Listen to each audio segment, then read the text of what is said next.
ദൈവികമായ രക്ഷയും കരുണയും നമ്മുടെ പേരുണ്ടായിരിക്കട്ടെ. വിശുദ്ധ ഖുർആൻ സൂറത്ത് അൽ-ബഖറ വചനം 67. ബിസ്മില്ലാഹിർ റഹ്മാനിർ റഹീം. وَإِذْ قَالَ مُوسَى لِقَوْمِهِ إِنَّ اللَّهَ يَأْمُرُكُمْ أَن تَذْبَحُوا بَقَرَةً قَالُوا أَتَتَّخِذُنَا هُزُوًا قَالَ أَعُوذُ بِاللَّهِ أَنْ أَكُونَ مِنَ الْجَاهِلِينَ. മൂസ തന്റെ ജനതയോട് പറഞ്ഞ സന്ദർഭം ഓർക്കുക.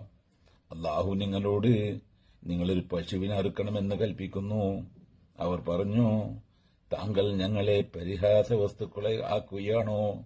അദ്ദേഹം പറഞ്ഞു, ഞാൻ വിഡ്ഢികളിൽപ്പെട്ടവനായിത്തീരുന്നതിനെക്കുറിച്ച് ഞാൻ അല്ലാഹുവിനോട് ശരണം തേടുന്നു. വിഡ്ഢികളുടെ സ്വഭാവമാണല്ലോ പരിഹസിക്കൽ.